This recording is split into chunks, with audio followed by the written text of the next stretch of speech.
Welcome everyone to this special simulcast of Indications and Warnings, simulcasting today with Volya Radio, a space you can find on Twitter. Here at Indications and Warnings, I'm joined by Chuck Pfarrer and by Will Thiel. This is all thanks to the spectacular global networking that our producer Thomas is able to do every time we have this simulcast. So he is literally stretching this broadcast all the way around the world, from the workers' paradise in Australia to actually, one of the largest communities of Ukrainians in the worldwide diaspora in Toronto, Canada, which is where you can find Chuck Pfarrer today. And welcome you both.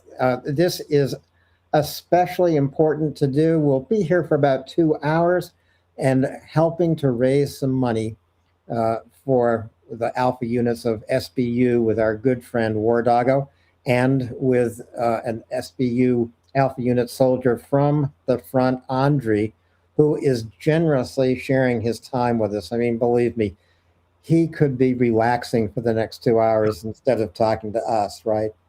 So Chuck, Will, welcome. Good to be here, William. It's good to see you. I never call you William, so thank you. I thought I'd pull your chain a little bit. How is it down under there, my friend? Coming on wintertime, so I'm wearing one of my summer shirts still, but just for the broadcast. But I'll probably start shivering and need to go get a jumper. Well, Will was one of the enablers during when Alan and I were making our epic 2,200-kilometer tour of the Zero Line. Were it not for Will, we wouldn't have gotten very far, or we might have been discovered wherever we stopped at night. I'll just leave it at that. So, Will, we're still grateful for all of that. No worries. Happy to play Q for you anytime. And thanks to Will, we still have our Ukrainian phones. Yes, we do. Absolutely. So just 1 second. And I think we now have Volya Radio with us. And we have Mockers. If you recognize her lovely voice from the morning show, Booms and Woes. Mockers, are you with us? And we have WarDoggo. Mockers. Yes, I certainly am with you. And I just wanted to say hi. And it is, did you do a timestamp? Because I'm going to do one anyway.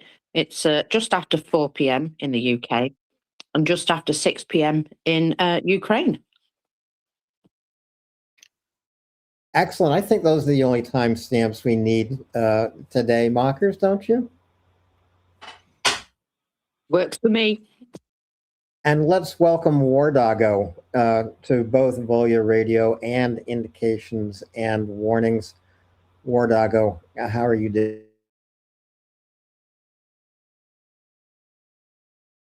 Good.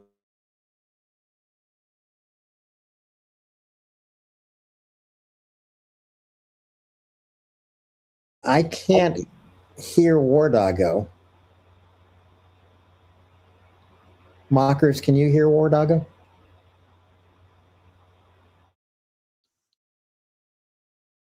This reminds me back in the day where we would often embark on monologues that no one could hear. WarDoggo, come in. Yeah, he's speaking on Volya, but it's not coming through over this side.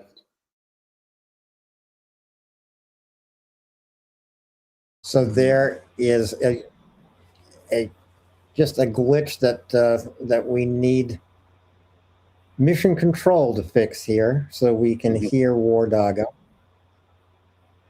And also welcome Andriy.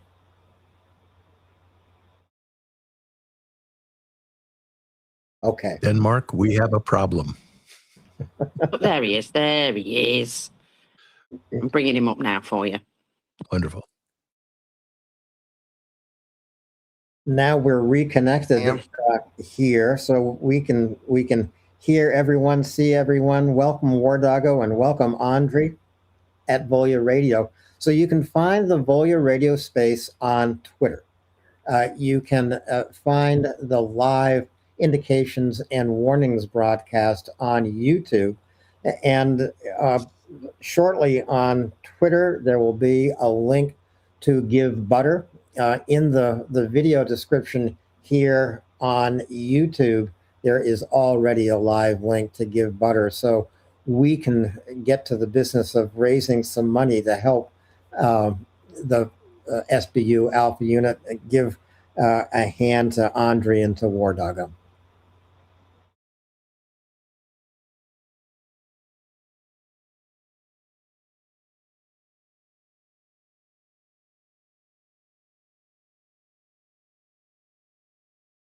Thanks, Alan. Let us check if we've got Andriy back with us. Друже, ти з нами? Did you I'm here. manage to reconnect? Everything fine? Perfect. Looks like it's I would like to remind. It seems you're breaking. We may have Meantime, lost. let me probably give a very.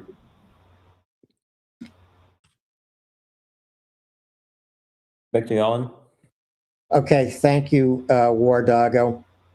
There are some audio glitches here, folks, and I think we will get those worked out as the show moves along.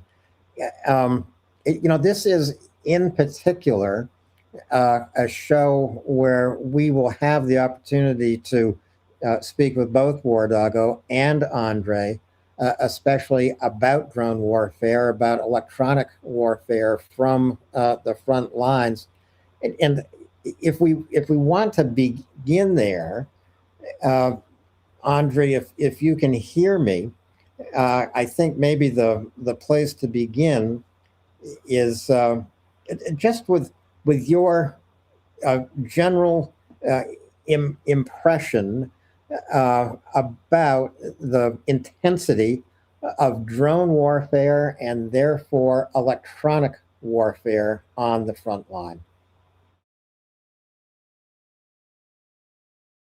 Yeah, I'm here loud and clear. Intensity. These drone wars, what we have here, last almost 3 years, it's changed everything. All old-fashioned war rules, all tactics, all planning process, medical evacuation, logistic, everything. As you see, probably a lot of video in internet, how our Ukrainian army, how we works on for destroying Russian logistic on the occupied territory, and of course in Russia as well. And we aiming there's the most weak point in Russian economy, fuel, gas and oil industry. That's if they don't make enough money, they will not spend the money to the war.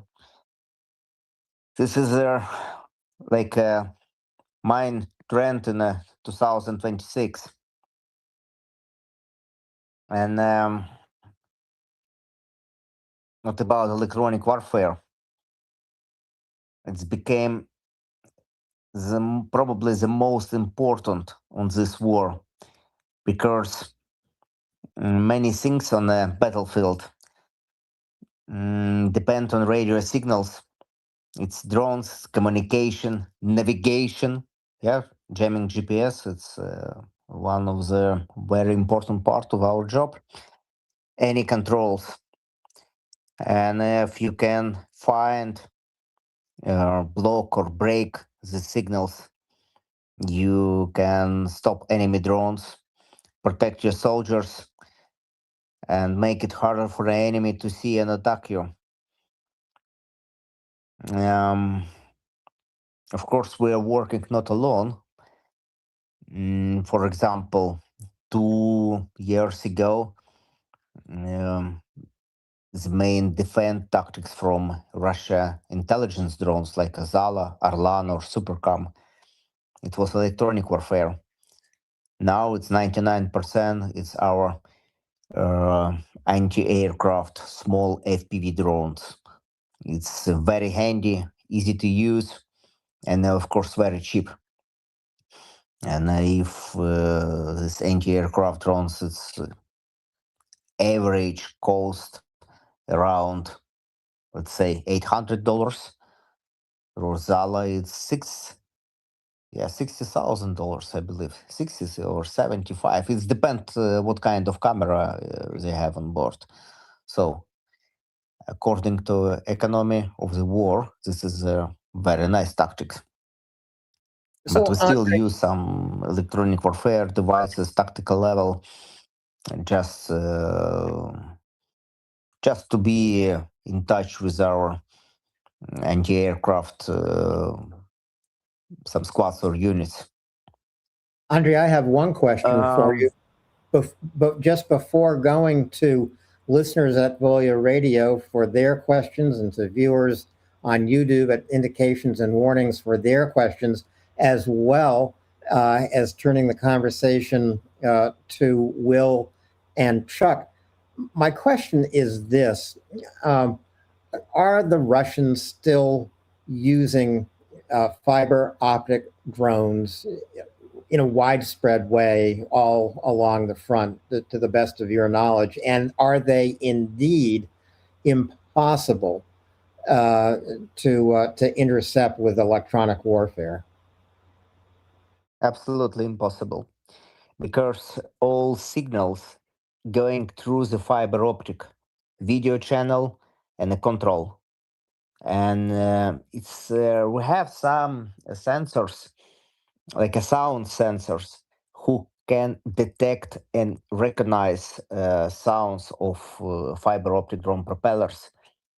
But it's like we have it, but it's like not the main device what we use against fiber optic drones. And actually, it's really a lot on the front line, really a lot. Russia used it for, first of all, for intelligence missions. And when drawn out of battery, just bombing civilians or any car, any gas station, whatever they can reach. And the picture from the camera, the video going through the fiber optic, and it's very, very nice quality, full HD. And it's really too hard to hide our equipment because of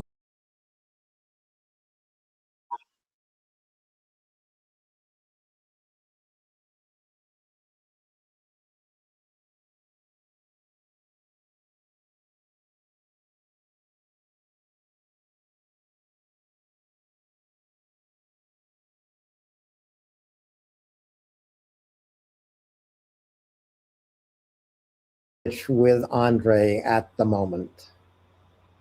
Is that true on Twitter?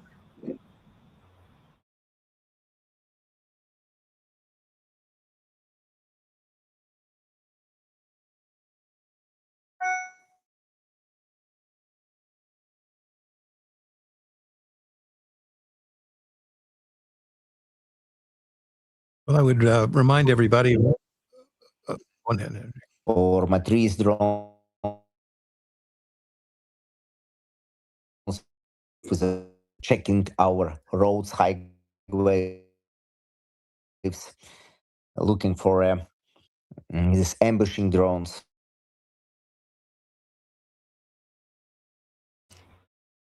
And after our special squads going with and destroying these drones. But fiber optics, this is very this So we are Chinese having fabrics who are producing fiber optics. So they I think but I'm not sure about that. Well, I would remind everybody, and if you are just joining us, this is a joint broadcast between Volya and Indications and Warnings. We're here with Will Thiel, Mockers, Ellen Brewer, myself, Chuck Pfarrer, and our guest, Andriy, is an SBU operator, Alpha Op.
back in 2014 August, when Russia for the first time attacked openly Ukraine and hiding behind those green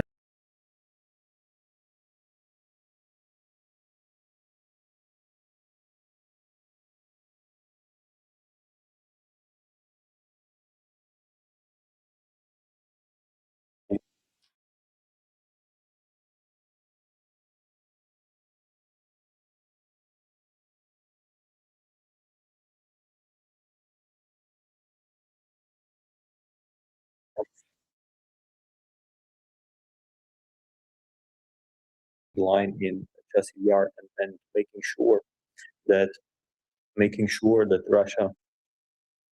Russia isn't able to move where they have the demands to certain areas, and instead, not only on the tactical or operative level, not letting Russia occupy territories, but also not giving Russia this strategic lever saying that the Donbass is occupied. So just to give our listeners a very brief reminder of that, where the guys are, what guys are doing, and this community have been supporting Andriy since many years, and 18th Brigade, from the proof of concepts that we were doing to certain very specific projects that became, let's say, regular in the Ukraine's defense forces, like or hunting the sleeping drones, with the marksman, using marksman equipment, using the spectrum analyzers to capture the signal from enemies, radio remote controlled FPVs, and many other things that made 18th Brigade and Ukraine's defense forces stronger. That's a history that lines up back to 2022, when guys, since when guys are holding the line in many areas since the beginning of the full-scale invasion. I see we are having indications and warning guys with us. Guys, do you hear us as well? Yes, now loud and clear, WarDoggo. Thank you. Okay, if we are back in 2022, yeah, how this war changed their way, tactic, or in 2022, many people, not only Ukrainian officers, yeah, I mean in all around the world, yeah, NATO officers as well. These people still thought that modern war, it's mainly about artillery, tanks, aircraft, missiles, and all this heavy equipment. And just after 4 years, our war changed all principle and main rules of the war. Today, all this previous tactics looks very outdated, yeah, because on the battlefield, it's really matter how much more drones you have, not tanks, not this heavy artillery, because you see, for example, heavy artillery like our Bogdana or Swedish Archer or 777, this main NATO artillery. I have artillery shells, I believe, for 45 kilometers maximum range. And our drones, close range drones, for the moment have 50, no problem at all. So your artillery not safe anymore. And it's really, believe me, it's really hard to hide your artillery when it's shooting, because from the air you can see everything. It's a so huge blast, and intelligence drones can spot immediately where this even so guys, it's so a huge change of tactics. Even we don't need this counter battery radars, if I translate correctly, WarDoggo, контрбатарейные радары. Perfect. Yeah, no, that's exactly the Yeah, before the correct for a found a spot where is your enemy artillery is working, you need a special radars. It's very expensive equipment, and it's a lot of strict rules how you have to use it. You need a very nice high point of or mast or some hill where you have to place it. But now you don't need this kind of equipment. You just need a DJI Mavic Pro 4 That's it. That's it. It's around $2,000. So, Andriy, I Uh, noticed yesterday in the count of destroyed Russian equipment, 82 artillery systems taken out. So, not by counter battery fire, but much more likely by Ukrainian drones. yeah, absolutely, absolutely, by drones, and also, we have last 2.5 years. We have very strict rules about our proofs. So, for example, my squad make a report to a high commander that we are destroyed 10 drones, and we must have 10 proofs of that, 10 videos or 10 photos of that. Wow. And if you're destroying artillery, for example, with the drones, with a fiber optic drone, it's very easy to make this proof because you just record the video. This, okay, guys, 2 artillery, 1 tank, and 1 platoon support point. Okay, nice. What about drones?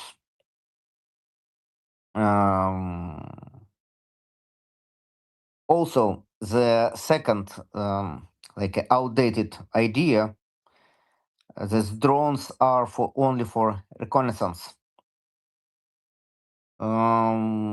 Today, drones is reconnaissance, logistic, and like mine attack forces. Logistic, I means not only air drones. I mean ground drones as well. Probably 70% of all logistic tasks we do with ground drones. And probably if you just look in internet, in Konstantinovka, it's a small city in the Donbass region. It's like going like a Slavyansk, Kramatorsk, and Konstantinovka. It's from the north to the south. On this highway, a lot of these ground drones, maybe 25, 30, just within the 10 minutes. If you stay in the road, 25 or 30 drones can pass you. Because they're very cheap, because this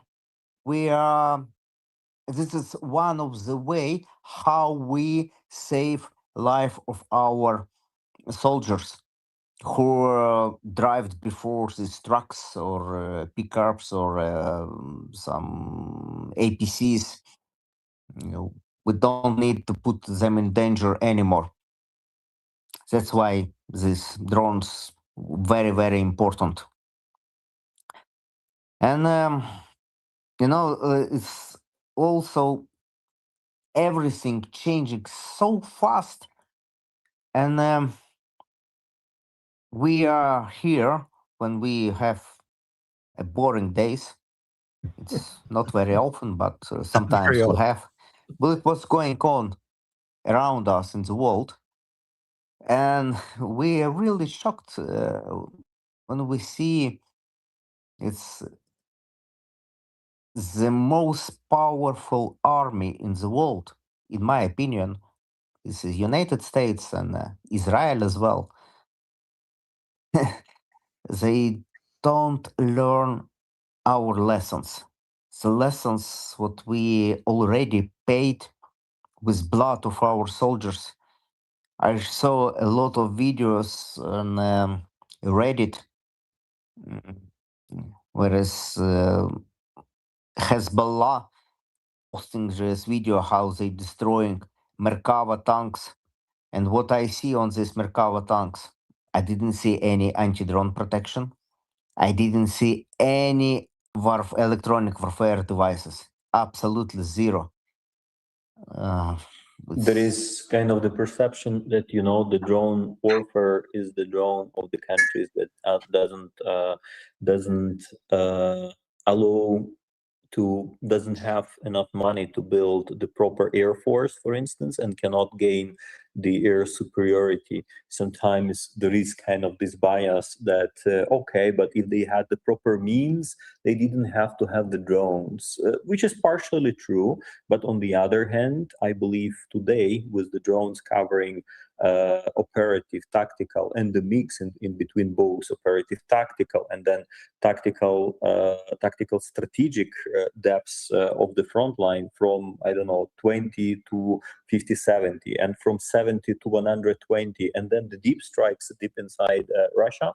I believe it came for a specific reason that 80% of all Russian losses are due to are caused by Ukrainian FPVs, right? Yeah, absolutely. And a lot of conversation in internet and analytic agency about will Russia attack Europe, the Baltic states or not. And a lot of people writing, okay, they don't have enough troops to take over Ukraine, even Donbass region, how they can attack Baltic states. And we just keep in mind, they can send, let's say, 400, 500 Shahed drones to the Baltic states. What they can do with this? Nothing. Absolutely. It's they will spend all very, very expensive manpath, anti-aircraft rockets, and that's it. It's like Iran tactics. United States can do nothing with, absolutely nothing with Iran, because they still have a lot of Shaheds, and Shahed. It's very, very very simple production of this simple production process. It's not a Tomahawk rocket. You can make this Shahed drone in every garage. Yeah. Unfortunately for us. But Very But important. very dangerous and overwhelming in case of massive use. That's quite dangerous tactics. And the tactics of use determines the necessity of such, call it, product or a weapon. I see we're having also hands. Brian and Mockers are raising the hands. Brian, just one let us point. know. Yeah, WarDoggo, Yeah, just sure. one point more. In our opinion here, these drones, it will be next weapon of terrorism. Because it's very cheap, easy to use, and I know in some European countries already they have cases with the assassination, not with the traditional guns, handguns or rifles, but with the FPV drones. Yeah. You can sit 10, 15 kilometers from your target.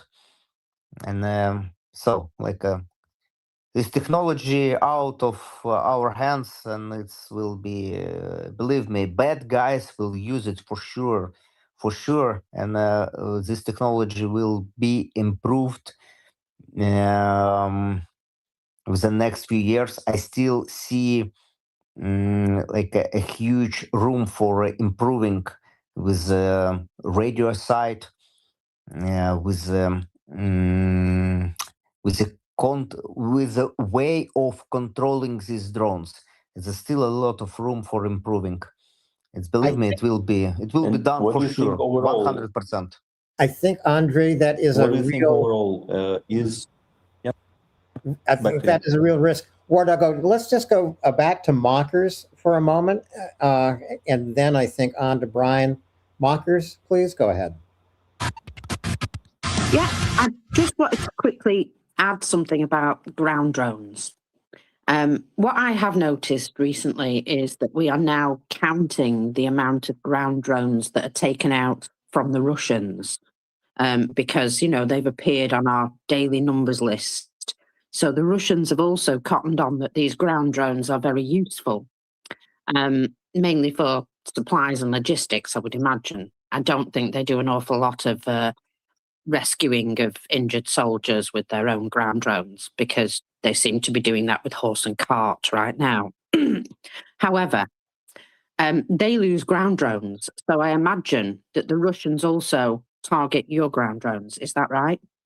Absolutely, absolutely. But this is like we are ready for these losses. But about Russian evacuation, I just try to remember when I saw last time medical evac of Russians. Maybe 1 year ago, maybe more. This is their style. This is the way how they how they do this, how they send their troop to the death, and that's it. Yeah, I did see a very recent image. I don't know where it came from exactly, but it was literally a horse and cart. So, back to the USSR, apparently. And Mockers, we should go Brian, to go ahead. Yeah. I see what you did there, Bacher. So when you're, first of all, thanks for coming to the space. When you're evaluating personnel, the Ukrainian soldiers for possible participation in electronic warfare activities, are you looking for a particular background or particular skill set that when you're figuring out who would be the best to assign to that unit? I'm just curious, what characteristics do you look for when you're evaluating soldiers to participate in some of these activities? Thank you for the question, Brian. First of all, I'm trying to look for soldiers who already have battle experience, and they was wounded, probably partly disabled, because these guys they're always very, very high motivated, and they know what kind of life in the trenches, and they can do everything for helping our guys in the trenches. And our main requirement, this is a good knowledge of computer, just like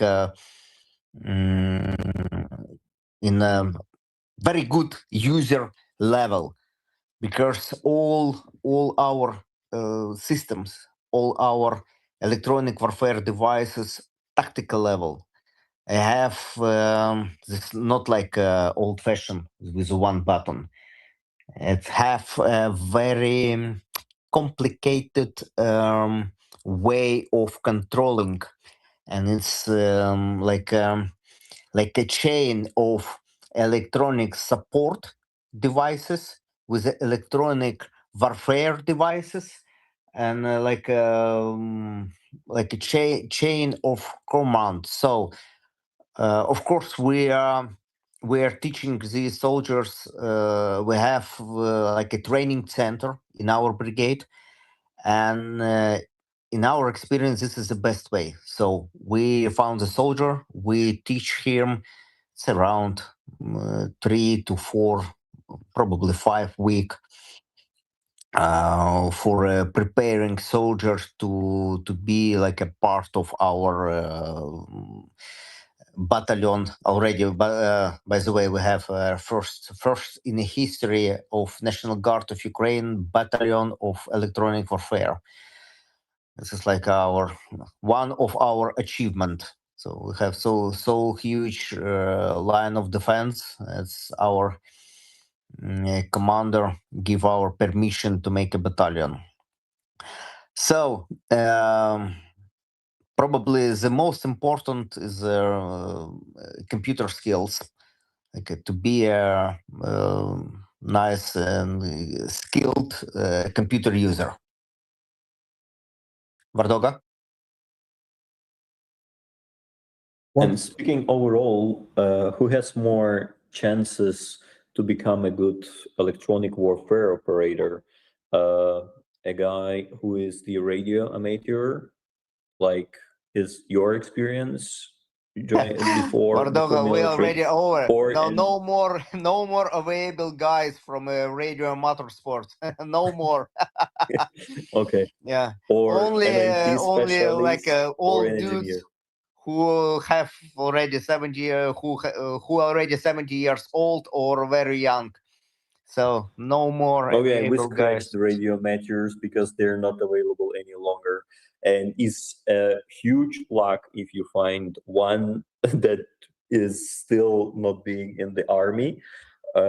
So we said IT, like PC expert or IT specialist. What about an engineer or a serviceman without a technical background? Who has always the better chances to be a very good in electronic warfare? Yeah, this WarDoggo, you are absolutely right. This radio amateur, radio ham operators, it's very nice material for electronic warfare because guys very have a good technical background. They have nice and strong understanding how is all this electronic stuff is working. But I saw maybe probably the last guys who have radio ham experience I saw in 2023 probably. So And no to your more. You mentioned not the so training popular center. sport in 2026. Yeah, it's like an old-fashioned sport. Yeah, Yeah. these guys with the weird antennas on their cars. Yeah. You mentioned the training center. I would like to remind that this community have also supported the training center. Shall I pop in here? capabilities. I believe we're having some Yeah, please. audio issues here. So, Alan, can you hear us? How are you going? Yes, I can hear you, Mockers and Andriy and WarDoggo. So I think we are okay, loud and clear. Well, feel free to continue with your questions now. You can carry on. I'll let you. Yeah, I was just reminding our dear audience in both in Volya Radio Twitter space and Indication and Warnings YouTube channel that this community, Andriy been mentioning the training center for electronic warfare of 18th Slovene Brigade, and I would like to remind this community that we were supporting the training center of 18th Brigade, and some very specific electronic warfare equipment has been provided to the training center that allows to ease the job in training the EW guys in becoming more skilled and more professional, that make the job easier. Right, Andriy?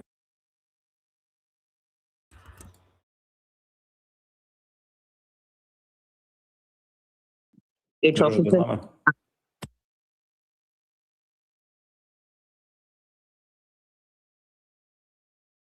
I know he'll be back.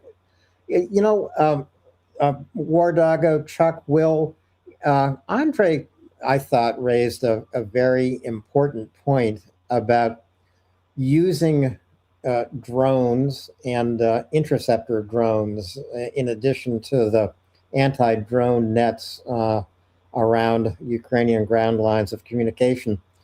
There's an ongoing debate, really, about whether or not drone superiority gives you a kind of low air, a low airspace dominance. And when Andriy comes back, I certainly want to get his opinion about that. But Chuck, Will, WarDoggo, what are your thoughts about this kind of low airspace dominance? Is it a kind of fiction, or is it a reality?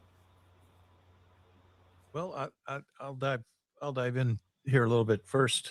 I think one of the things that we've got going is this sort of democratization of tactical aviation.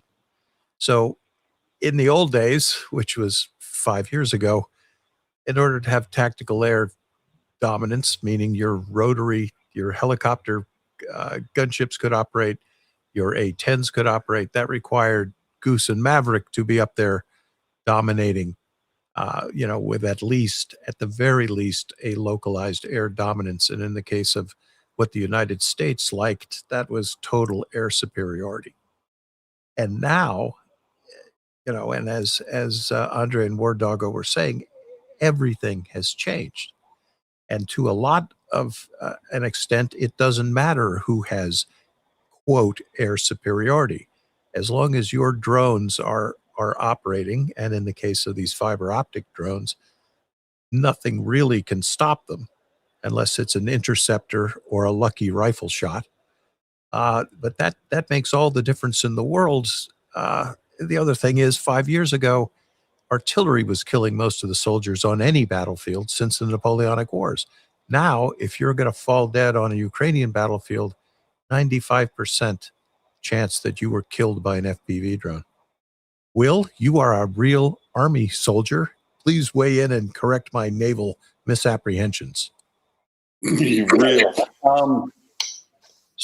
So we saw since the Kursk offensive that drones have been used in a different way. I mean, with no side able to develop air superiority or air dominance, what I think we see is in very localized areas, Ukraine using, once again, they're doing, we're getting reports that they're doing this on the minor advances that they're making now, that they are using ISR drones, they are using FPV attack drones, they are using bomber drones, and they're using the medium range loitering munitions, all to provide essentially what we used to provide with close air support and artillery. But as Andriy said, artillery gets relatively quickly killed itself if it opens up. And close air support doesn't get anywhere near the theater because the standoff capabilities in air to air on both of those keep those guys out of the fray, essentially, I think. And, they have used this effectively. They used waves of bomber drones and for FPV drones on the push into Kursk. It did work. And they are showing that they can do it now, even on a broader scale, I think, now that they've developed hundreds of thousands of drones. I'd like to ask Andriy what he sees in the volumes from the Russian side versus Ukraine side, because all the reports we're reading now from Russia and from Ukraine tend to suggest that Ukraine has a significant greater number of drones available to them to do this activity than they did even 6 months ago. Over to you, Andriy, if you have Will's question there. Sorry, I have a telephone call and probably I missed the question, but regarding tactics, you're absolutely right. And for the moment, again, back to artillery, what kind of tactic for artillery we have here? Guys sitting very quiet, hiding themselves somewhere in a forest, just in case we have an assault from the Russian side if they will use some technical tanks or cars.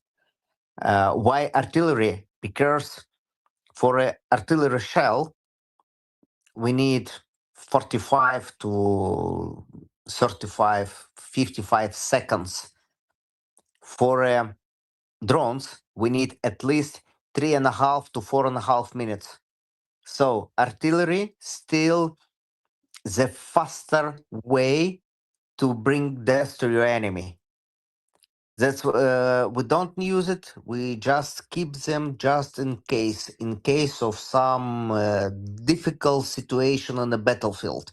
So when we need use them very fast. But if you will use artillery in a traditional way, it will be destroyed by drones very quickly, very quickly. And Andrei, I have a couple of questions here from viewers at Indications and Warnings. But one I found very interesting, and you may or may not be able to speak about it because of operational security. But one viewer wonders: is Ukraine experimenting with melting the fiber optic drones, of melting the fiber with laser weapons, or is that could be far into the future? Now, all this, no, it's absolutely impossible. All this, it was a lot of tests, but all these tests are failed, and it's really, it's all because of toxic. Okay, we make simple device: 2 electromotors, 1 barb wire, and we put it just in a. What Russia lose? 1 drone, 2nd drone, 3rd drone. Their number 4 already flying on top of the trees. So fiber optic discharge on top of the tree. You see, tactics changes every minute on the battlefield. Every minute. And we spent it's also about all electronic warfare. We are on a position when we running somewhere behind the drones. So the first drones makers make some new technology or a new way of transferring signals, new frequencies, a new type of antenna. Anyway, if we are lucky, and we catch this new piece of technology, we start to making countermeasurements, and usually it's from 1 to 3 months when we found something new, and when we make a new tactic or a new device or a new type of jammers or whatever. Exactly the same with the fiber optic. We spent probably a few months for making these devices, for thinking how we can counteract to this type of drones. And what, after just a few days, Russians make a new tactic, and we have absolutely useless device. Now all these fiber optic drones, they flying on top of the trees because of they need to discharge fiber optic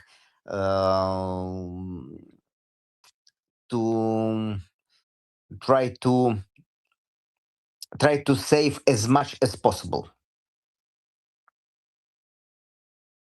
So just back for a moment, Andrei, to as a general question about the front line.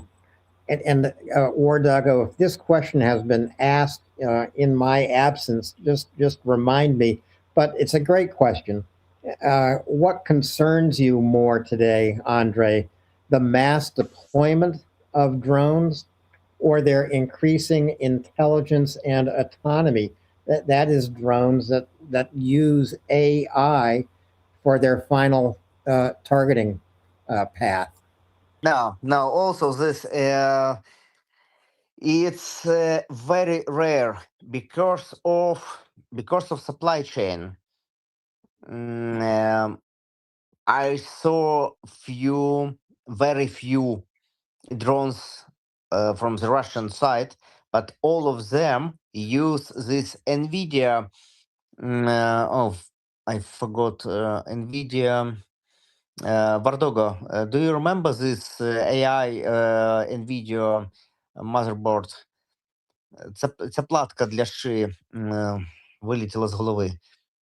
So, very special device from NVIDIA company. I believe I know what you mean with the AI dedicated the video Processor, cards special of processor. NVIDIA. So it's not Yeah, it's not exactly. really a lot. It's not really a lot. Again, you are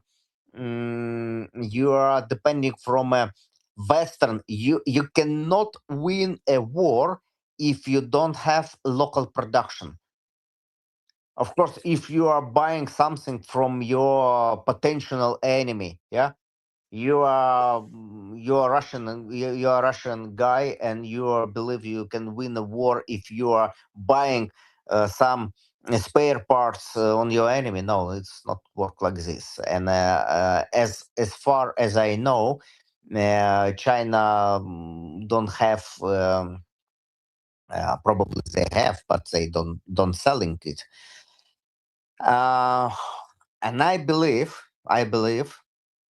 next at least 4 or 5 year it will be drones only guided by operator, by human operator.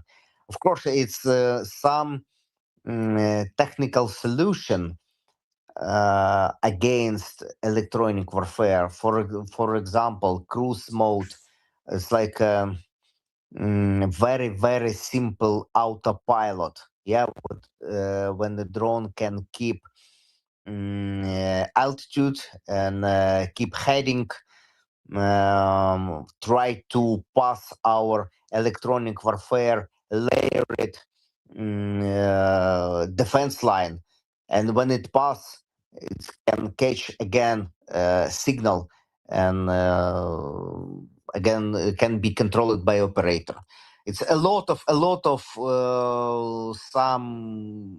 solutions. Not very often we see it on the battlefield, but maybe 5, 7, maybe sometimes 10%. Okay. So IE is so far from a real battlefield use, very far. It's we use AE for some routine tasks, for OSINT process, for intelligence, for reconnaissance. We use it a lot, but for drones, it's also we have to keep in mind that drone could be not exploded, and your enemy will have all evidence, can make a reverse engineering, and that's it. You just bring the present all your technology to your enemy. Andrei, that is a fast. Actually one of the very common way how we have evidence of new technology of Russian just not exploded drones, and we make reverse engineering. There's nothing like reverse engineering when you have the hardware in your hands. I'm also wondering, Andrei, because that is a fascinating answer you just gave. In after action reports, if Ukrainian soldiers identify a new Russian tactic, it might have been something, last year about fiber optic drones, for example, or about how Russia is using drones to support infiltration units. Is there a lot of discussion at the end of the day among Ukrainian soldiers about what a possible new tactic put into place by Ukraine would be, or a lot of discussion about going back to your drone manufacturers and inventors about what you need to improve your own drone warfare? Is this a constant topic of discussion on the front line? Not really. We like end users, yeah. We have, of course, we have our workshops, but it's like a very small, just for not complicated tasks. And we are collecting our requirements. Yeah, what we need, what we want to see from the drone producer productor. Like we need this one. We need a payload 2.5 kilo at least. We need 45 kilometers of fiber optic. We need this kind of propellers because they produce less noise. So we work in this way.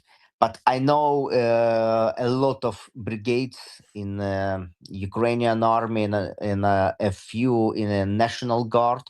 They have huge workshops, and even they have like a inline of producers from the zero to assembled product.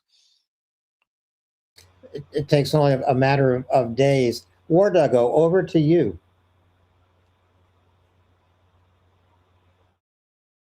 Thinking about the specifics of the, let's say, product development, I'm going not going too much in what's Ukraine abilities here. But on the other hand, knowing that when something is being developed, usually the countermeasure lays as well on the table, just to be sure that when this what we have discussed, that this technology is reversed engineered after the massive use, and it's gonna be quite hard to keep the thing in the secret. So we know how to countermeasure the potential enemy's abilities to apply own, let's say, engineering. But overall, what do you think? What's evolving faster on the battleground today, drones or the means of countering them, specifically electronic warfare? So in this cat mice game, drone versus counter drone, who's now ahead? Of course, drones. Of course, we are somewhere far away behind. Because this is like all this technology works. So something new from the drone. So we have to make something new from the electronic warfare. We have to make some new countermeasurements. It doesn't matter tactics or new device, new jammers. We are always behind, and So, sometimes Andrei, very far away. So Andrei, with regard to the question I had before then about numbers, are you seeing more fiber optic or more just radio drones from Russia? What's the percentage and mix of they're using against you? And is, as we're hearing, is Ukraine launching more drones than Russia is these days? Not really more fiber optic. It's a lot, but main drones is radio guided drones.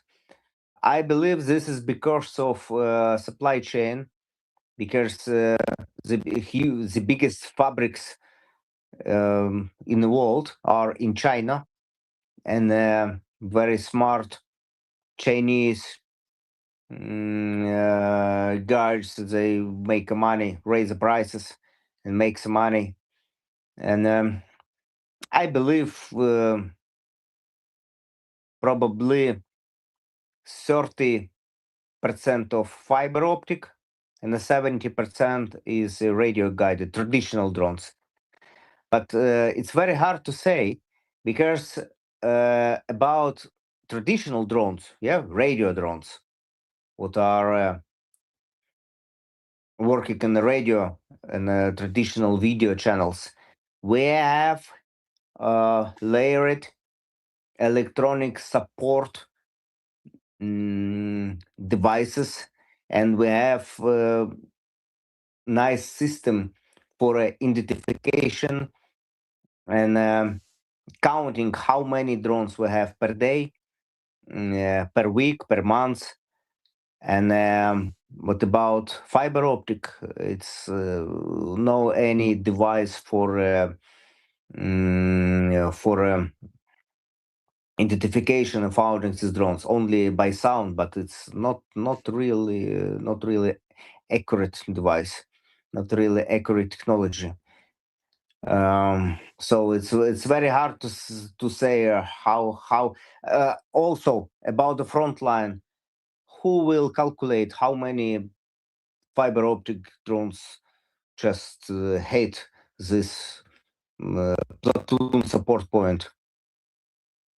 Who knows? Nobody knows. And because how our soldier can recognize this is traditional or fiber optic only if he found this fiber optic drum. But for finding this fiber optic drum, you have to go out from the trench. So unfortunately, it's very hard to say, but I believe it's 70 to 50. Mhm. Another question I have, and Chuck, you may want to get into this part of the discussion. Aside from drones and electronic warfare, the Russians use some horrific weapons. Thermobaric weapons have been used in Kostyantynivka, for example, and glide bombs continue to be a favored weapon of the Russians. Andriy, do you have any experience with either thermobarics or with these Russian glide bombs on the front? Glide bombs is everybody knows about this. Glide bombs is a huge pain in our ass, really, because it's not very accurate. It's not very accurate, but it's very powerful. Very powerful. Just a few days ago, in a Slavyansk city, in the morning, I believe 10 o'clock in the morning, one glide bomb, 500 kilo glide bomb, hit just on the road. I was from the hit point. I was around 900 meters. A huge piece of this bomb, 3.5 kilo, hit a small coffee shop just a few meters from me. You can imagine 800 meters, and for a fragments, this is a really terrible, really terrible, terrible bomb. And technology. It's very easy. It's very easy to make from a traditional bomb a glide bomb. I have a lot of spare parts with these wings and this cometa. This is antenna. This very special antenna for receiving GPS signal. Unfortunately, it was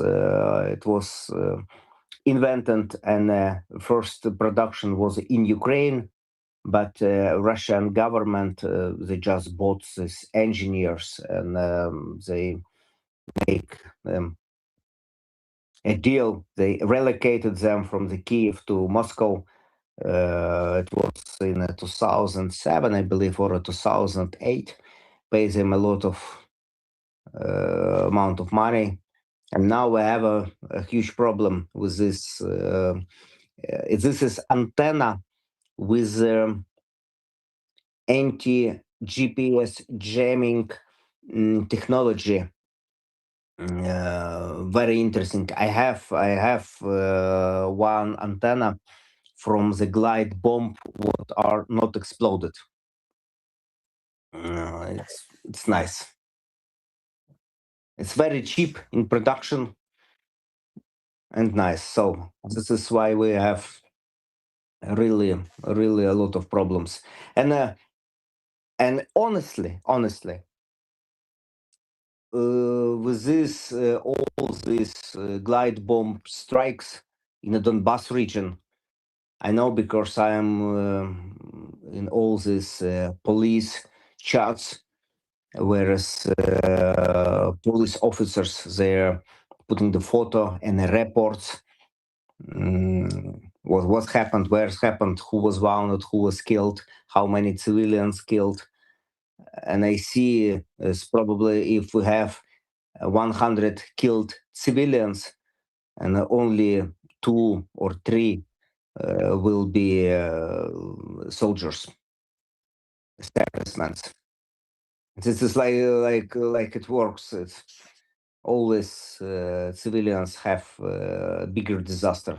Maybe because we are more well trained. We know it's probably stay in a huge line in the coffee shops. This is not a good idea. And so this is biggest disaster for the civilians. Which is one of the things the Russians are aiming to do, of course. Chuck, over to you, please. Yes. Hi, Andriy. I reported this morning and over the last couple of days that the Russians are upping the use of white phosphorus against Konstantinivka. Some of the clouds were so dense of this, and for our civilian listeners, white phosphorus is a smoke round, but it produces smoke by creating this substance that ignites and cannot be extinguished. So if you are hit with it, it will literally burn right through you until it starts burning through something else, like your car. It's magnesium with something with magnesium. Yes, sir. Yeah. Andriy, It's like could a you tell us termite liquid with magnesium stuff inside. Yeah. I have a few friends from a police brigade, Predator, Khizhak in Ukrainian language, and Konstantinovka is their area of responsibility, but like I have regular police tasks like helping civilians, because we still have a lot of civilians in Konstantinovka who are refused to be evacuated. And for me, it sounds really crazy. It's absolutely disaster in the city. No water, nothing, no food. A lot of drones, a lot of mines, a lot of drones who are this EFM. This is very small. We call it leaf. It's like a piece of leaf from the tree, anti-troop mine, very small, made from plastic. Very terrible. If you step on this kind of mine, you will lose half of your feet. And Russia delivers these mines with FPV drones. I believe 18 to 20-inch frame, so they can carry at least 24 mine. You can imagine in all these conditions, we still have some civilians who are terrible. Yeah, those mines have been broadly called butterfly mines in the West. They're not exactly butterfly, that. or butterfly, yeah, exactly. In Afghanistan, the Taliban also had these. They were actually very bright green, and that was likely bright green. Yeah, but now in the winter time, Russian soldiers, they bought a lot of this can spray white color and painted all these butterflies mines in a white color because brings them in the snow. So yeah, I think one of the reasons they left them bright green was so children would pick them up. yeah, all this mine war is very, very like a not really to comply with Geneva Convention. Yeah. No, not at all. And Chuck, are you suggesting that they're using white phosphorus in more concentration in Konstantinivka in order to conceal the movement of the infiltration and as an incendiary on the city at the same time? Yeah, we have evidence. And also we have a lot of evidence to Russia use these poisoning gases and even in the mine brigade we have a few guys who died because well, I forgot it's something new after Second World War era. I forgot the name of this gas. What actually was invented in USSR. But never mind. So if you are not lucky, after 10-15 minutes you are died. Just your heart just stopped and that's it. yeah, And Andrei, we like reported a on question that. to all this Geneva Convention. So we have a lot of evidences. Russia don't give a shit about Geneva Convention. They killed our posts. They cut heads of still loved guys. And who cares? Who cares? This is like a no. Yeah, Yeah. Andrei said he helped. We've reported 3 times for the Kyiv Post on chemical warfare, and Alan and I interviewed the brigade surgeon in your area. He reported to us that it wasn't simply riot gas or tear gas, but at least 2 soldiers in his care died of what he strongly suspected, based on laboratory tests, was Russian nerve gas. So it isn't a small deal.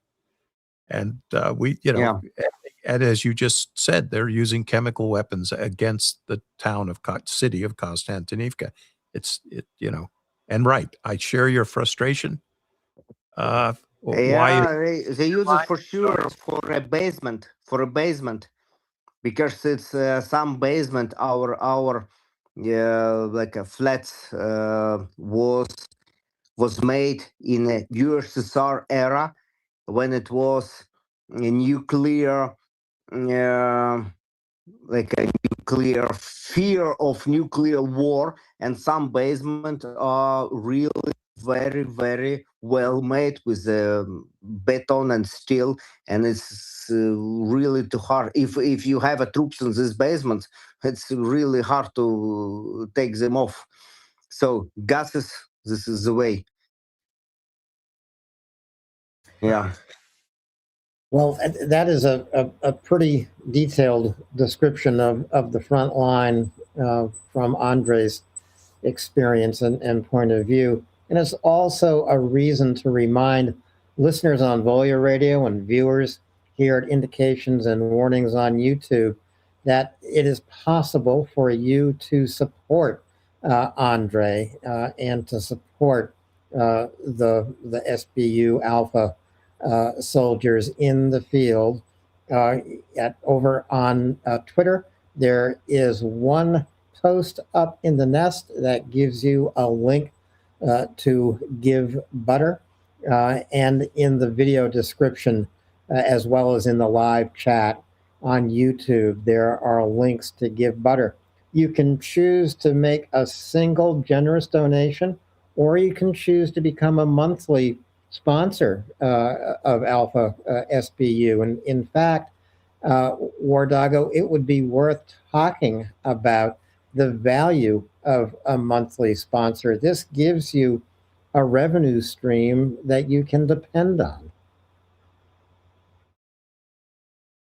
And everything we can do to help, you're getting a really unique opportunity here, speaking to Andrei directly from the front.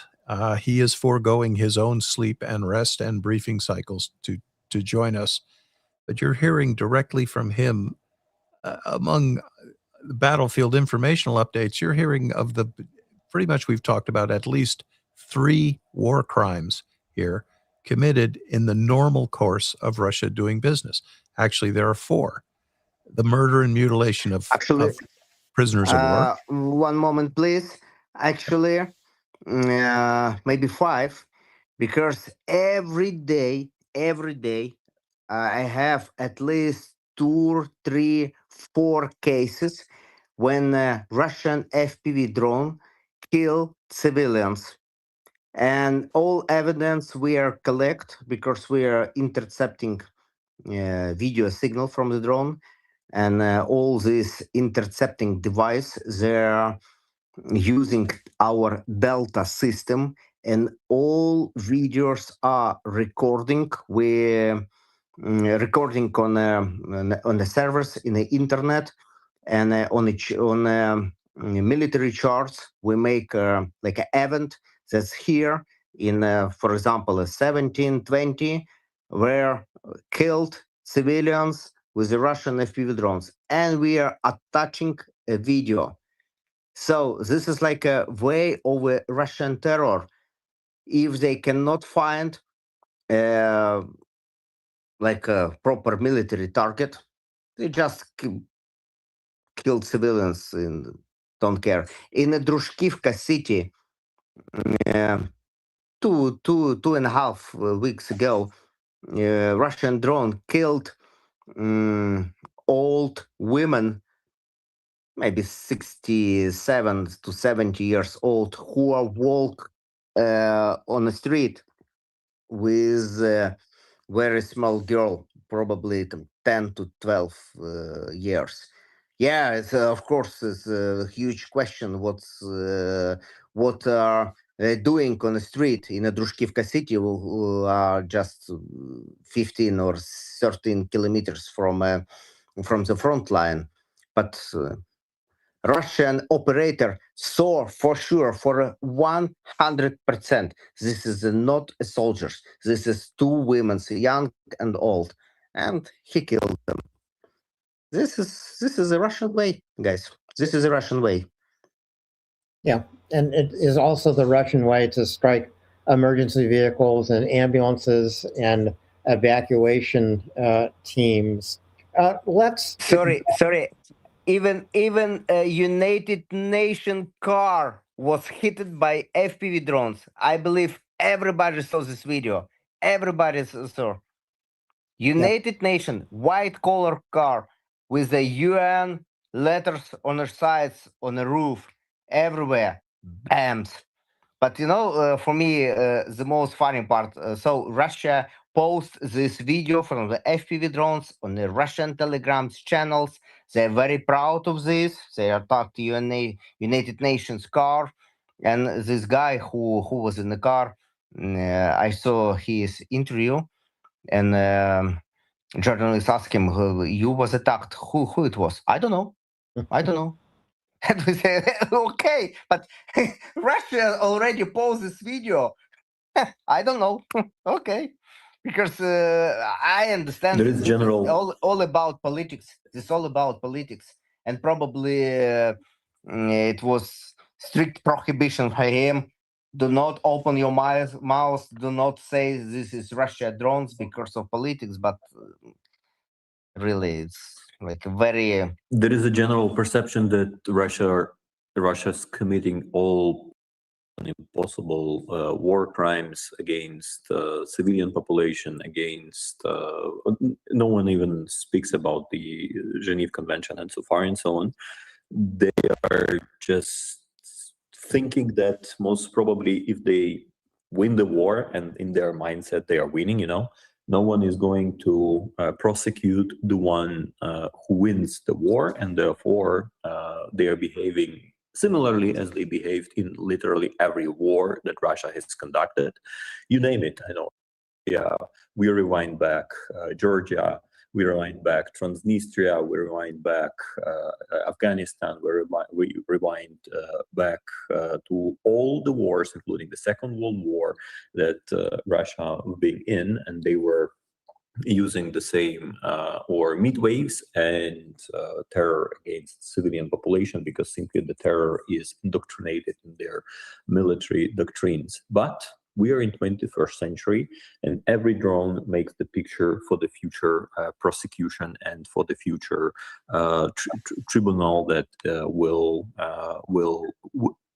the whole terabytes of all the information what Russia have done, and not to escape the punishment that is coming. And to bring that close, this is specifically the link that is available in the Twitter's nest related to givebutter.com/proactive, or in YouTube page you can check this link where you could support the proactive initiative with givebutter.com/proactive as well. Just simply hit it in your browser or use the link, and you can support the Andriy's 18 Brigade, National Guard of Ukraine, part of Hartia Corps, initiative in proof of concept. Andriy, maybe let's speak a couple of words of what we are able to say about the future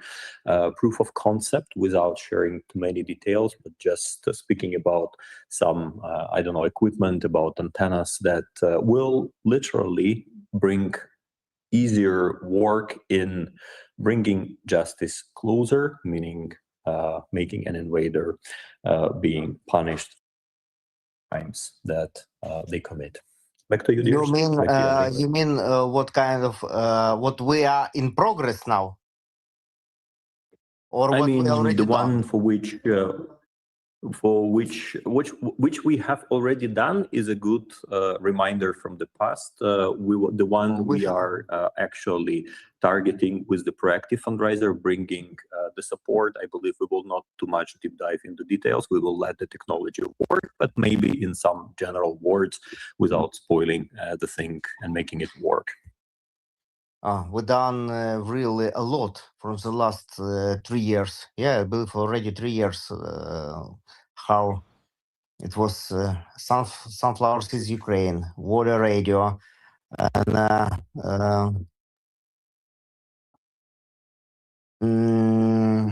this maybe 7, maybe working. Maybe 9 projects we are done. Really a lot. Now we are working on 2 different projects. It's about antenna. We are trying to find the way how to optimize, how to improve how to use less watts, less power, and how to increase our range. This is very important because of Russia countermeasurements, because Russia also have not so powerful like Ukrainian systems, but they still have it, like a range and distance finder. So the main problem in all these technology questions is how to use less power but a better antenna can deliver signal. I'm trying to not say too much or share sensitive information. So guys, it's very complicated, but we have a few suppliers in the United States, and also in Europe. And how we do it? We make reverse engineering. We try to look some solutions from civil markets, like a Wi-Fi antenna, 2.4 gigahertz antenna, and make a reverse engineering, adopt this technology for army use, and of course try to produce it in Ukraine locally, because it's very super way of defending your country if you are depending on supply chain from China or Europe, United States, whatever. We have to make everything in Ukraine. At least, of course, it's very hard to make some gunpowder fabric in Ukraine, yeah, because of Russian shaheds. But small and easy production like a drone production, antenna production, and electronic warfare devices production, we must have here in Ukraine. It's like And of course, absolutely, yeah, absolutely. having this technology going from the proof of concept to a general standard solution available for all Absolutely, defense absolutely. force, same as all the previous projects we did, it actually becomes today a standard, normal practice. I don't know, you name it, the spectrum analyzers that intercept the enemy's remote controlled radio signal drone, or I don't know, hunting FPV drones, or some other things WarDoggo, that still work, and that's why maybe we don't. Yeah, back to you. About hunting drones, our snipers, they are so happy. They have their own task, yeah, to hunting the drones, because in modern warfare, it's not really a lot of task for traditional snipers. Now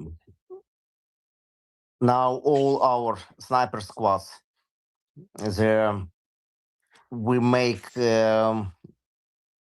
we give him drone detectors, and they're now busy with hunting these ambushing drones. So guys are very happy, very happy. So and also for our brigade commander, he bought for a daytime, this attachment for an optic what are recording video. So on every report about destroyed drone, we have a video evidence. So this is very important for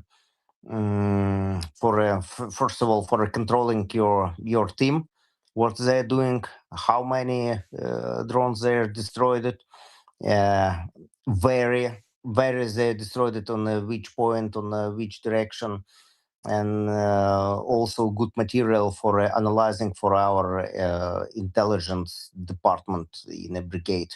So we're looking for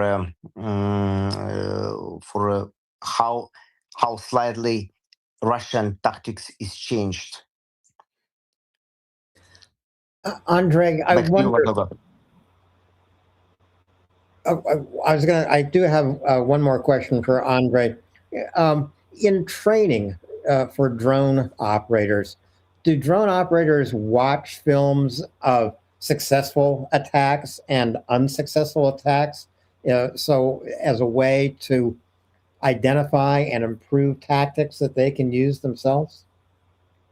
Of course. This is a huge part. This is a huge part of educational process, and our skilled pilots, skilled drone operators, they are like like a invited star. They coming to their classes and say, okay, I'm coming to this stuff, but I make this kind of mistake, so I miss. So my main mistake was this and this and this. Next time with the next drone, I make like this, and tank was destroyed. So in this way, we were doing this in this way. I think it sounds great. It sounds really valuable as part of a drone operator's training. Robin and Mockers, I noticed that Torixis has joined us on Twitter. and had raised his hand. Trixis, welcome. Don't know if Trixis can hear me. Yeah. I mean, I just wanted to make fun of the UN when it came up, but then it passed, so I let it slip. Sorry. Well, thank you for being here with us. And just to remind viewers and listeners, this is a simulcast, both on YouTube at Indications and Warnings and on Twitter at Volya Radio. If you missed this live broadcast, you can watch it again on YouTube, where a recorded version will be available. You can listen to it again on Spotify at the Volya Radio archive. And even at that time, you will have the opportunity to support Andriy and the Alpha SBU units in the field, because there will be links available at both Spotify and right here on YouTube. So I encourage you all to do that. If you haven't taken that opportunity today, you will still have that opportunity whenever you listen or watch again to this simulcast. This is still something of an experiment for all of us here. Had some rough patches today, but this is our learning opportunity, and there's no better way to learn than with Andriy, WarDoggo, and with mockers. Back to you. Yeah, as we're having a few jokes, I will add that there was a sniper who gave a little interview, and he said he was told in school that he would never amount to anything if he was just looking out of the window all day. And he wanted to send a little message to his teacher to say, now I look out of the window all day, and this is my job, and I get paid well for it. Thank you. Also, while you were having your problems, I got to talk to Andriy about cats. So don't you worry, I managed to fill the space. Well, it's also what Andriy and Chuck, especially, and WarDoggo have been talking about, the war crimes that Russia has committed. Ukraine is investigating more than 250,000 individual war crimes. And this is a complete difference of Russia's full-scale genocidal invasion of Ukraine, a complete break from the past where invaders could hide or attempt to hide war crimes. That is an impossibility today. Mockers, back to you. Yeah, I just wanted to add as well that I was able to, while we were sat here chatting, I was able to really easily go to the proactive campaign and make a donation. And, I feel as though while we're here listening, all of us could be doing that if we've got the means to do so. So, dead easy. I even did it while I was sat here co-hosting. So I just wanted to point that out. The link to do so is in the nest, and it is always pinned on WarDoggo's profile as well, just in case you need to find that. Lexicon, I see your hand up, my friend. Go ahead. Hi there. Thank you. Wonderful to talk with you guys. Thank you so much. So all kinds of war crimes every day, constantly, including Robin and I have just been noting that attacked again Chernobyl and the spent and they ask IAEA, the international organization, to come and inspect. Anyway, we know the UN has a special commission on Ukraine, and part of it has done a report on the torture by Russia of prisoners of war. I want to the evidence you are collecting about these war crimes is. So I imagine the Ukrainian government must have, at a kind of centralized level, maybe is collecting evidence to communicate with part of the UN that at least is willing to acknowledge, attribute responsibility to Russia. So is your evidence that you are collecting, including this new method you're developing, are you confident that evidence is going right to the highest level of Ukrainian government, so that the responsible part of the UN really will see that evidence and use it? Thank you. Yeah, thanks for your question. I'm sure for 100% it's going to our government, because it's controlled in a very strict manner. So if we are, for example, with a technical problem, we are not sending this evidence. So I immediately have a call from the Kiev and said, okay, guys, what's happened? Where is your report? Where is your report? But what's going after my report, I really don't know. Because we are quite far away from the Kiev. Quite far away from this government and political process. But I believe if we are control it in a so strict manner, so I believe it's everything going in a right way, with the collecting evidence, with showing evidence for maybe for collecting for the next Dengok trials. Hopefully like this. Go ahead, And WarDoggo. over to you, WarDoggo. Just probably to remind our dear listeners and viewers in both YouTube and Twitter that in order to share more information and more people are able to hear this context, very good thing is to do is in Twitter, you just simply share the space and let the others know that this discussion is ongoing.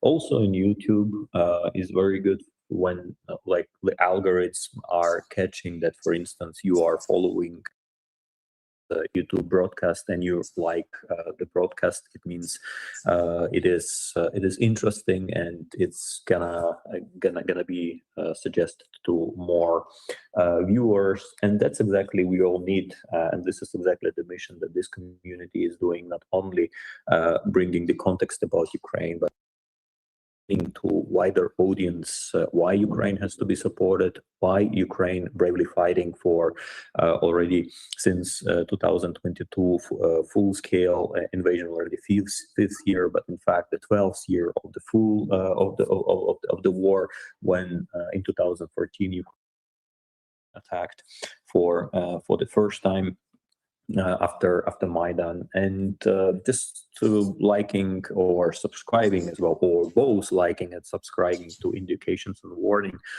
YouTube channel to get more updates and more information from both Alan and Jack, and look, being notified as well that such simultaneous podcasts or shows are being planned. You can also hit the bell button. You can also press the share this space in Twitter, and you will get all your friends, all those who review involved in supporting Ukraine, as we all do, and I'm pretty sure you are here because you support Ukraine and because you would like to know much more interesting things that we are able to discuss, having today Andriy with us. I believe we have another 5 minutes before Andriy has to leave. In case you have any questions, I see also hands being raised, so please guys, mockers, Alan, moderate the next questions within the hands raised. Thank you. Yes, so Tarek says, my lovely, please go ahead. This is my internet husband, by the way, folks. So, I've got to go to him. Oh, lovely wife. It's about ICC, but let's leave it for after Andriy has to leave. Well, we have Andriy with us for just a few more minutes, as WarDoggo reminds us. And Andriy, I would, in the last few minutes you have with us, I would be interested in what you have to say to viewers and listeners about how essential their help to SBU Alpha is? I mean, there are things that well, just let me put it this way. Anyone who makes a donation through GiveButter to help Alpha SBU can feel so proud about their contribution, because it is through individual donors that WarDoggo is able to source and supply things to you that you wouldn't be able to get any other way. You're absolutely right. The problem that we need stuff what we cannot buy officially for the government money in Ukraine, because we don't have it in Ukraine. And our government system of spending government money for army use, it's absolutely terrible bureaucratic procedure. It's a lot of anti-corruption rules. So you cannot ask some small private company, okay, guys, please bring me this stuff from United States and I will buy. No, this company must have a lot of license, special security clearance, and a lot of. And of course, for the effective way of doing our job, we really appreciate your help, guys, because I don't know, with my brigade, with my part of job, thanks to WarDoggo, I got from you, I probably better keep it in secret, a few kind of equipment would kick our technology very, very far away on that moment. And we save a lot of lives of our soldiers, really a lot. So that's why it's so important, guys. I was very happy to be with you today. I have to leave. I have a meeting in 2000, and Alan, I will try to join you on a YouTube video next time. We have some strict rules about video from army location, and I will try to find the place where I can join you with the video. Probably it will be nice experience for us. Andrei, that would be fantastic. Yeah, we will be in touch. I will ask WarDoggo to help to organize next meeting, and hopefully within the next week or two we can meet again. Okay. Absolutely. Look forward to it.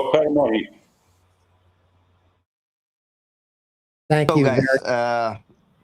I would say thanks a lot for your support, for your help, and hopefully I can join you again with the next 10, 12 days. Okay. Thank you, Andrei. This has been a Thank you so really much. great experience. So, Slava Ukraini.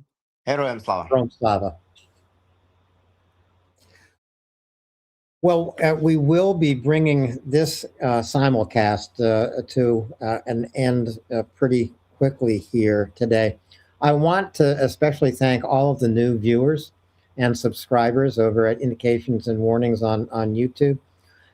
Very common question over there is, where have you guys been? Uh, that is why haven't we seen Chuck and Alan before? Well, one of the reasons, and the very simple reason, is we were once part of a channel called the Information Warfare Initiative. And I think that our material was hidden from view there. The algorithm couldn't see us. When Chuck and I established Indications and Warnings as a devoted channel of its own focused on Ukraine, suddenly the algorithm saw and heard our voices and brought us to your attention. So we'll be back on YouTube. We will continue to simulcast with Volya Radio and work with WarDoggo to support the Alpha SBU. I mean, WarDoggo is one of those extraordinary people that you have an opportunity to meet from time to time if you ride to the sound of the guns, Chuck. Absolutely. And it was an absolute pleasure to meet and get to work with WarDoggo. It always is. Friends, there are so many people in Europe and the United States that devote quite a bit of their time, thought, energy, money to help Ukraine in any way we possibly can. Among them, everyone who's here tonight, you see in front of you, Mockers, Will, Alan, we are the people that feel like we have to do something, right? You can't just let this happen. You can't just pretend like the media, the entire Western media, that this isn't happening, right? You're not going to hear this from the New York Times because they've closed their bureau in Kyiv. BBC, they have 0 reporters in country. They used to have a moniker up on the top and the flag, and it was all the regions in the world, and including the Middle East and Africa and Asia and the war in Ukraine. Well, that's not even there anymore. And if you wonder why, it's because these are the people that told you that the war would be over in 72 hours. And 4 hours later, and hundreds of thousands of Russian war crimes later, Ukraine is still in the fight. And those inconvenient truths are what we bring you as often as we can. And you can look long and hard in the mainstream media, and you are not going to find a source reporting, a combatant reporting directly from the zero line in Ukraine. You aren't going to find it. So please help us. Hey, our coverage is free. Just spread the word. And if you have some money to give, you're going to be putting it right in the pocket of the man or the unit you just talked to. SBU Alpha on the front line fighting in the East. And Will, you have contributed greatly to this process, not only with your goodwill, but also your knowledge of some of the target base. Chuck, let's go over to WarDoggo for a moment here. First and foremost, guys, thanks for the kind words. This is sometimes when people join like Andriy just straight from the front line, and you never know what the day was, you never know what was yesterday, and just simply hearing and knowing there are lots of people who not only just support but who actually care, and you literally is darkness that Russia can bring, and through all pain and suffer that the enemy unfortunately have brought to the land of Ukraine, and being capable to do even more harm, knowing that there are a lot of people who share the same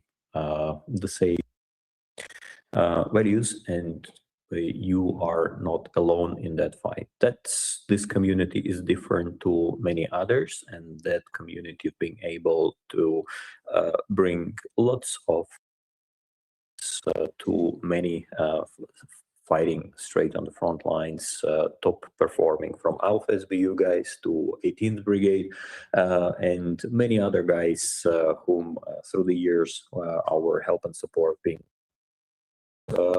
linking together those who would like to support and share, and those who actually are fighting and being the most top performing units across the front line, is actually an enabler of the things doing differently, better, and saving lives, because we are among those who actually care about saving as many lives as possible, because war is brutal and is in our hands to bring the instruments that make guys' life for the defense of the country brutally invaded, which is Ukraine, simpler and more effective. They know how to do the stuff. All they need is just sometimes something that cannot be brought that fast by the government, or some certain things that require more involvement from the government, but the proof of the concept is in place in order to make it standard, as we just discussed with Andriy. That's exactly where your help and support is super powerful, and Andriy just explained how many things we're able to do, and some you can even see we couldn't discuss more in details, just simply because they're still working and bringing the significant technological superiority and making guys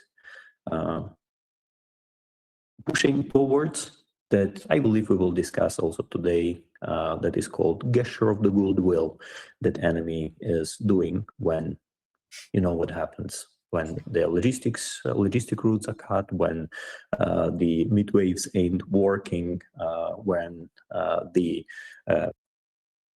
operative, tactical, and strategic level of their front line is burning. And that's all in one symphony, making something that is called gesture of the goodwill. That's exactly how Russians are calling. We don't care why they do this. All we want is Ukraine being independent and free. And Ukraine did already a great job in defending its sovereignty. All we need to help to our boys and girls in the front lines is defending the state borders as the next step. Hugs and love from Ukraine as always. Back to you. Let's follow up if there are any further topics to discuss. Thank you, WarDoggo, and back to Mockers. Yeah, much love and hugs to you as well. I just wanted to brag to you all that my country currently has Zelensky in it. So I just wanted to tell you all that he's meeting with leaders today, the E3, which is apparently the UK, Macron and Mers, and from the UK, I apologise. So he'll be, cooking up something further, no doubt, getting himself some additional support. And I thought I could feel, a bit of a warm glow, something in the force. And it turns out that because Zelensky's in my country, and I just wanted to brag to you all that he's over here. No. Thanks. Well, maybe Mockers, you can get Zelensky on Booms and Woes in the morning, or this evening on Twitter, on Volya Radio. We have Robin and Adam in a culture hour with Book Club. Robin and I will be live from Lviv tomorrow at noontime Eastern Time in the United States, and that's 7 p.m. 1900 Kyiv time. And Chuck and I will be back this week with a few special features, including 3 maps in 30 minutes. That'll be a time trial for me. And we are going to bring Will back to talk in detail about the Ukrainian strategic campaign against the Russian oil industry. Refineries, depots, pumping stations, you name it. Will has a list as long as his arm. He sends these priorities every day to General Budanov. Well, Will has got a real talent for discussing something at dinner that happens precisely as he described it the next day. Well, with that, thank you all so much. And from Indications and Warnings, Slava Ukraini. Heroям Slava. Heroyam Slava. Slava Nazi. Smert Voraham.